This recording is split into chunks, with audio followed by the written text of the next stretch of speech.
Duduk di depan pintu sering dianggap pamali dalam tradisi Jawa. Katanya bisa membuat rezeki seret.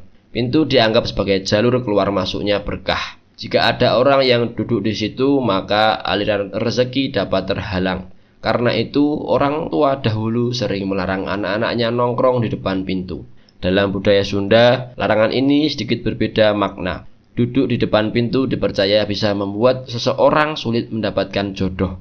Konon, posisi itu dianggap menghalangi jalan hidup sendiri. Selain itu, ada pula kepercayaan bahwa roh leluhur sering lewat melalui pintu. Duduk di sana berarti menghalangi jalan mereka. Bukan hanya tidak sopan, tetapi juga bisa mendatangkan gangguan gaib. Menyapu di malam hari sering dipandang sebagai kebiasaan yang bisa membawa sial. Dalam kepercayaan Jawa, sampah yang dibuang malam-malam bisa ikut membawa rezeki keluar. Karena itu, orang tua dahulu sering berkata, kalau menyapu malam, uang di rumah akan cepat habis. Mungkin terdengar aneh, tapi inilah cara mereka ketika mengajarkan anak-anak agar tidak malas bersih-bersih di siang hari. Di beberapa daerah lain, menyapu malam bahkan dianggap berbahaya. Konon, suara sapu yang diseret di lantai bisa memanggil roh jahat. Kalau tidak disengaja melakukannya, biasanya disarankan membaca doa penolak bala. Kepercayaan ini membuat aktivitas sederhana seperti menyapu memiliki nuansa mistis yang kuat. Meniup peluit di malam hari dianggap tabu di banyak daerah. Di Sulawesi, suara peluit dianggap bisa memanggil hantu. Roh halus konon menganggap suara itu sebagai panggilan. Karena itu, anak-anak sering diingatkan agar tidak main peluit ketika hari sudah gelap. Versi Jawa sedikit berbeda. Di sana, peluit di malam hari diyakini bisa mengundang ular. Konon, ular mengira suara peluit itu panggilan dari sesamanya. Selain itu, ada anggapan bahwa roh gaib menyukai bunyi yang tajam dan panjang. Peluit dianggap sebagai sinyal untuk mereka mendekat. Maka tidak heran larangan ini begitu populer. Potong kuku di malam hari sering disebut pamali dalam budaya Jawa. Katanya bisa mendatangkan sial. Ada juga yang bilang kuku yang dipotong malam-malam bisa jadi jembatan bagi roh penasaran masuk ke rumah. Karena itu, kebiasaan ini sangat dihindari. Beberapa versi menyebutkan potong kuku malam-malam sama saja dengan memotong umur sendiri.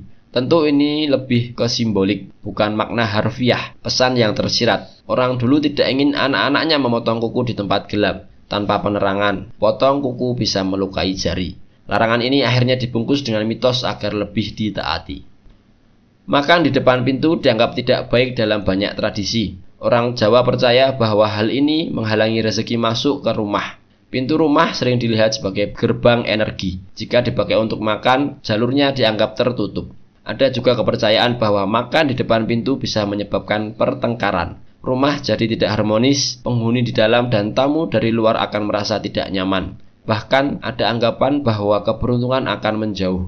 Karena itu, orang tua lebih suka mengingatkan agar makan di tempat yang pantas. Tidur di lantai tanpa alas sering dianggap mengundang bahaya. Konon, orang yang melakukannya akan diganggu roh halus. Mereka percaya lantai adalah tempat roh halus berkeliaran. Tidur di situ sama aja dengan membuka diri terhadap gangguan gaib. Selain urusan mistis, ada juga alasan kesehatan. Tidur di lantai dingin bisa membuat badan masuk angin, pegal, atau mudah sakit. Dalam beberapa cerita, tidur tanpa alas juga dipercaya memicu mimpi buruk. Mungkin ini cara orang tua dahulu agar anak-anak mau tidur di tempat yang lebih layak. Menyisir rambut di tengah malam dianggap pamali di banyak daerah. Konon suara sisir yang bergesekan bisa memanggil roh penasaran. Apalagi kalau dilakukan seorang diri di kamar sepi. Dalam banyak cerita, hal ini sering dikaitkan dengan munculnya hantu perempuan.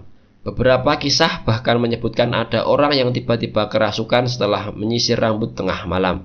Rambut dianggap simbol energi pribadi. Ketika disisir di jam sunyi, energi itu diyakini terbuka untuk makhluk gaib. Larangan ini membuat aktivitas sederhana seperti menyisir mempunyai nuansa yang menyeramkan. Duduk di atas bantal termasuk pamali dalam tradisi Sunda. Katanya yang bisa bikin bisulan dibokong. Orang tua sering menggunakan alasan ini agar anak-anak tidak sembarangan duduk.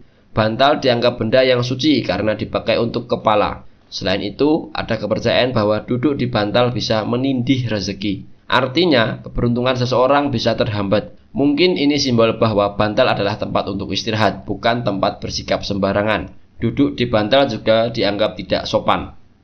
Makan dengan tangan kiri dianggap pamali di banyak budaya, terutama Jawa. Katanya tidak sopan, bukan hanya kepada sesama manusia, tetapi juga pada tamu gaib. Ada keyakinan bahwa tangan kiri adalah tangan kotor, sehingga makanan jadi tidak berkah jika dimakan begitu. Konon, makan dengan tangan kiri juga bisa mengundang roh halus ikut menyantap. Mereka percaya roh tertarik pada tindakan yang tidak pantas. Secara praktis, larangan ini punya alasan sosial. Tangan kanan dianggap simbol penghormatan, sementara tangan kiri dipakai untuk hal-hal tidak bersih.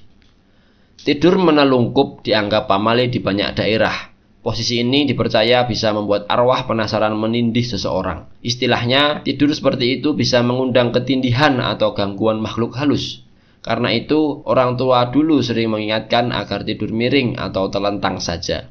Dalam ajaran Islam, tidur menelungkup juga dilarang. Alasannya, posisi itu menyerupai tidurnya iblis. Selain kepercayaan religius, ada alasan kesehatan. Tidur menelungkup bisa menekan organ dalam, membuat pernapasan terganggu, dan tidak baik untuk jantung. Larangan ini akhirnya menjadi nasihat turun-temurun.